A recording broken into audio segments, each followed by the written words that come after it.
जो पीड़ा आप सह रहे हैं उसका मुझे पूरा एहसास है। जिन लोगों ने बीते दिनों में अपनों को खोया है, मैं सभी देशवासियों की तरफ से उनके प्रति संवेदनाएं व्यक्त करता हूं। परिवार के एक सदस्य के रूप में मैं आपके दुख में शामिल हूं।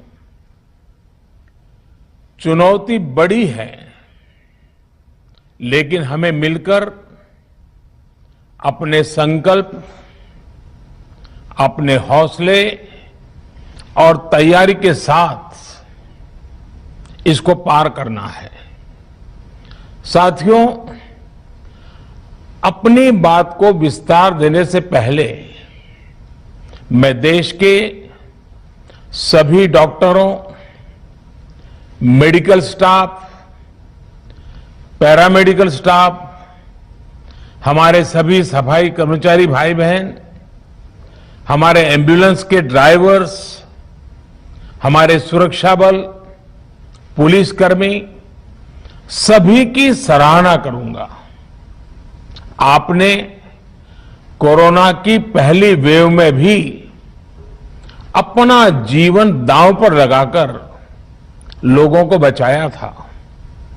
आज आप फिर इस संकट में अपने परिवार, अपने सुख, अपनी चिंता छोड़कर दूसरों का जीवन बचाने में दिन रात जुटे हुए हैं। साथियों, हमारे शास्त्रों में कहा गया है, त्याज्यम न धैर्यम विदुरेऽपि काले, अर्थात कठिन से कठिन समय में भी हमें धैर्य नहीं खोना चाहिए। किसी भी परिस्थिति से निपटने के लिए हम सही निर्णय लें, सही दिशा में प्रयास करें, तभी हम विजय हासिल कर सकते हैं। इसी मंत्र को सामने रखकर आज देश दिन रात काम कर रहा है। बीते कुछ दिनों में जो फैसले लिए गए हैं, जो कदम उठाए गए हैं, वो स्थिति को तेजी से सुधारेंगे। इस बार कोरोना संकट में देश के अनेक हिस्से में ऑक्सीजन की डिमांड बहुत ज्यादा बढ़ी है। इस विषय पर तेजी से और पूरी संवेदनशीलता के साथ काम किया जा रहा है। केंद्र सरकार, राज्य सरकारें, प्राइवेट सेक्टर, सभी की पूरी कोशिश है कि हर जरूरतमंद को ऑक्सीजन मिले। ऑक्सीजन प्रोडक्शन और सप्लाई को बढ़ाने के लिए भी कई स्तरों पर उपाय किए जा रहे हैं। राज्यों में नए ऑक्सीजन प्लांट्स हो, 1 लाख नए सिलेंडर पहुंचाने हो, औद्योगिक इकाइयों में इस्तेमाल हो रही ऑक्सीजन का मेडिकल इस्तेमाल हो, ऑक्सीजन रेल हो, हर प्रयास किया जा रहा है। साथियों, इस बार जैसे ही कोरोना के केस बढ़े, देश के फार्मा सेक्टर ने दवाइयों का उत्पादन और बढ़ा दिया है। आज जनवरी फरवरी की तुलना में देश में कई गुना ज्यादा दवाइयों का प्रोडक्शन हो रहा है। इसे अभी और तेज किया जा रहा है। कल भी मेरी देश की फार्मा इंडस्ट्री के बड़े जो प्रमुख लोग हैं, उसके जो एक्सपर्ट लोग हैं, उनसे बहुत लंबी चर्चा हुई है। प्रोडक्शन बढ़ाने के लिए हर तरीके से दवाई कंपनियां की मदद ली जा रही है। हम सौभाग्यशाली हैं कि हमारे देश के पास इतना बड़ा मजबूत फार्मा सेक्टर है जो बहुत अच्छी और तेजी से दवाइयां बनाता है। इसके साथ ही अस्पतालों में बेड की संख्या को बढ़ाने का भी काम तेजी से चल रहा है। कुछ शहरों में ज्यादा डिमांड को देखते हुए विशेष और विशाल कोविड हॉस्पिटल बनाए जा रहे हैं। साथियों, पिछले वर्ष जब देश ने कोरोना के कुछ ही मरीज सामने आए थे, उसी समय भारत में कोरोना वायरस के खिलाफ प्रभावी वैक्सीन के लिए काम शुरू कर दिया था। हमारे वैज्ञानिकों ने दिन रात एक करके बहुत कम समय में देशवासियों के लिए वैक्सीन विकसित की है। आज दुनिया की सबसे सस्ती वैक्सीन भारत में है। भारत की कोल्ड चेन व्यवस्था के अनुकूल वैक्सीन हमारे पास है। इस प्रयास में हमारे प्राइवेट सेक्टर ने इनोवेशन और एंटरप्राइज की भावना का बेहतरीन प्रदर्शन किया है।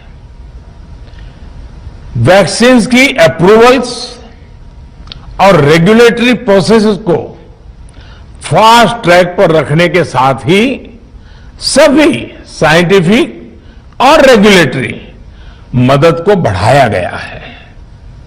यह एक टीम एफर्ट है जिसके कारण हमारा Bharat 2 made in India vaccine के साथ दुनिया का सबसे बड़ा टीकाकरण अभियान शुरू कर पाया।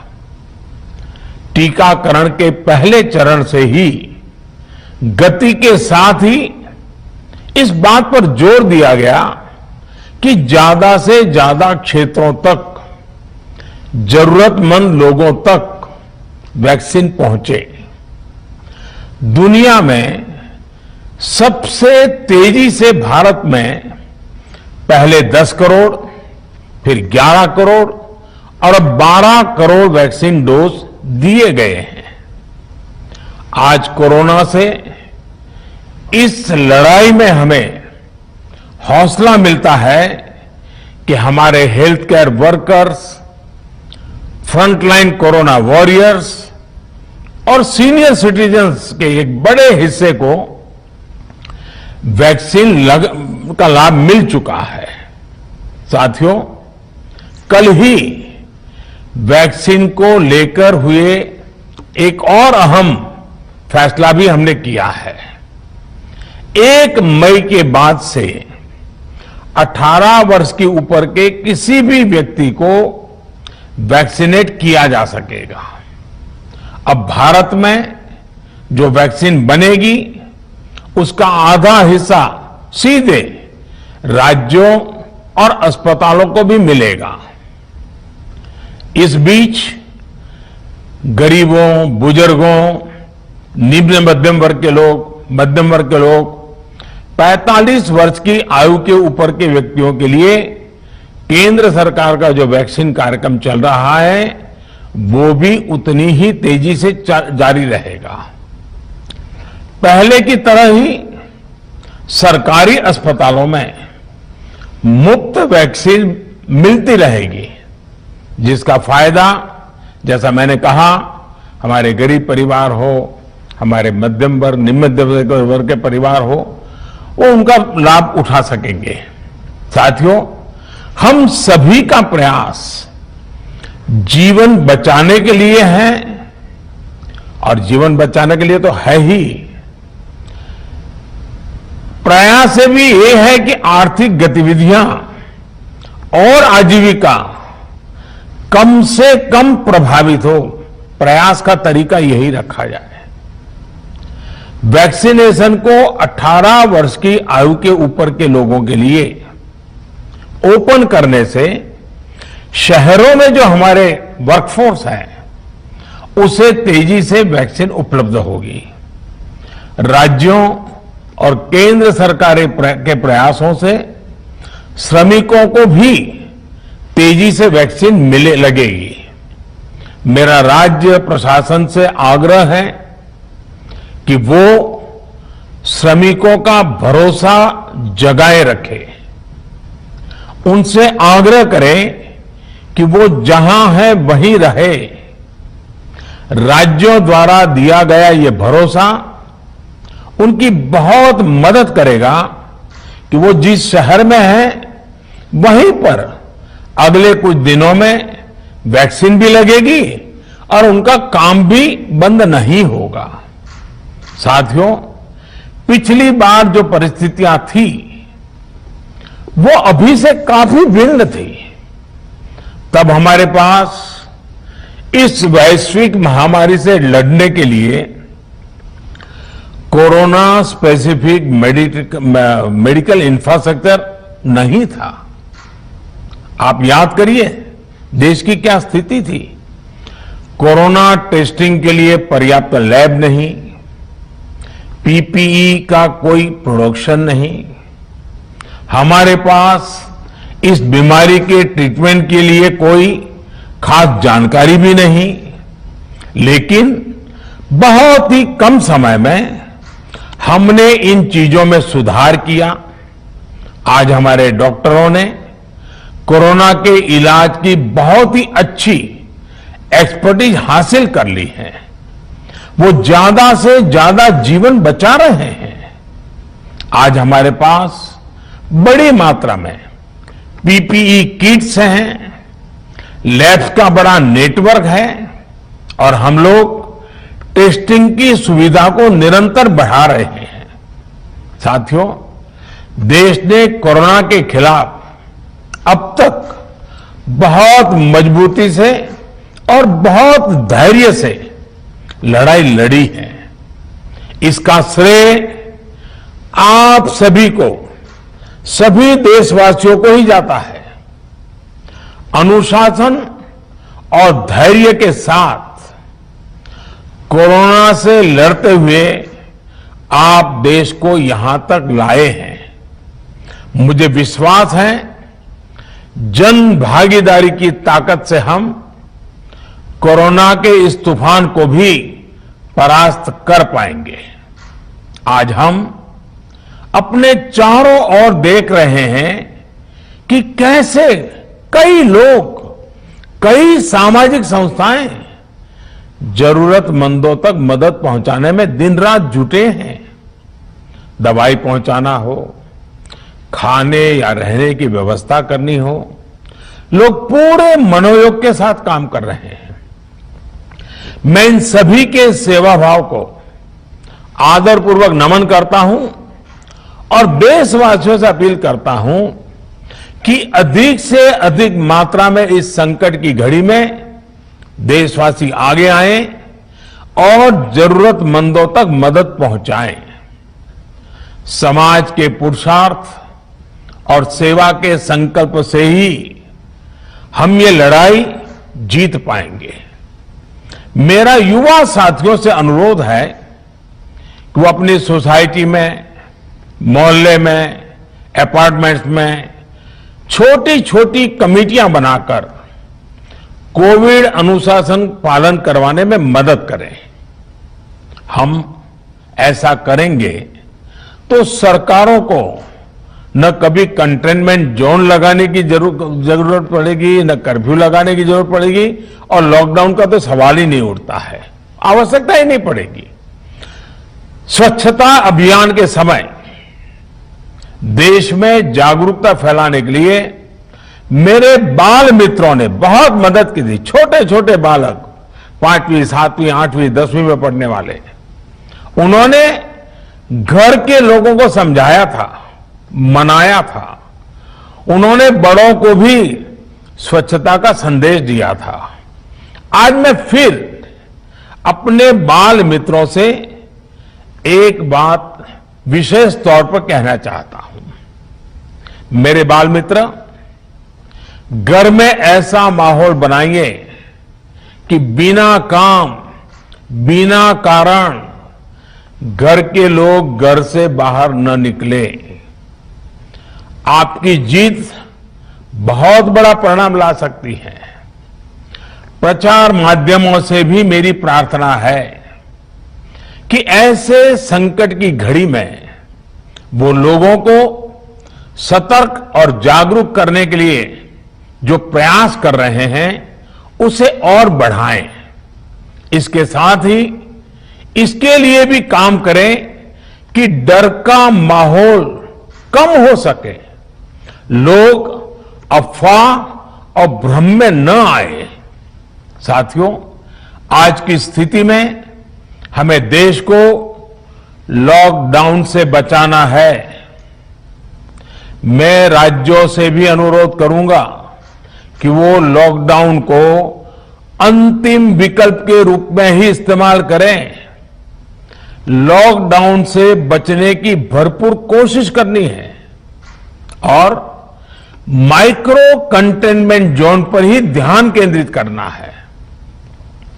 हम अपनी अर्थव्यवस्था की सेहत भी सुधारेंगे और देशवासियों की सेहत का भी ध्यान रखेंगे। साथियों, आज नवरात्रि का आखिरी दिन है। कल रामनवमी है और मर्यादा पुरुषोत्तम श्री राम का हम सभी को यही संदेश है कि हम मर्यादाओं का पालन करें। कोरोना के इस संकट काल में कोरोना के बचने के जो भी उपाय है, कृपया करके उनका पालन 100% करिए। दवाई भी कड़ाई भी, इस मंत्र को कभी भी भूलना नहीं है।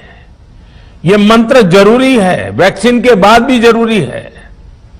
रमजान के पवित्र महीने का भी आज 7वां दिन है। रमजान हमें धैर्य, आत्मसंयम और अनुशासन की सीख देता है। कोरोना के खिलाफ जंग जीतने के लिए अनुशासन भी, उसकी भी उतनी ही जरूरत है।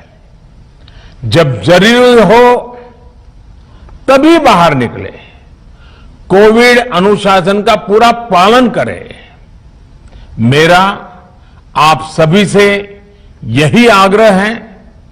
मैं आपको फिर ये भरोसा देता हूं, आपके इस साहस, धैर्य और अनुशासन के साथ जुड़कर आज जो परिस्थितियां हैं उन्हें बदलने में देश कोई कसर नहीं छोड़ेगा। आप सभी स्वस्थ रहें, आपका परिवार स्वस्थ रहे, इसी कामना के साथ मैं अपनी बात समाप्त करता हूं। आपका बहुत बहुत धन्यवाद।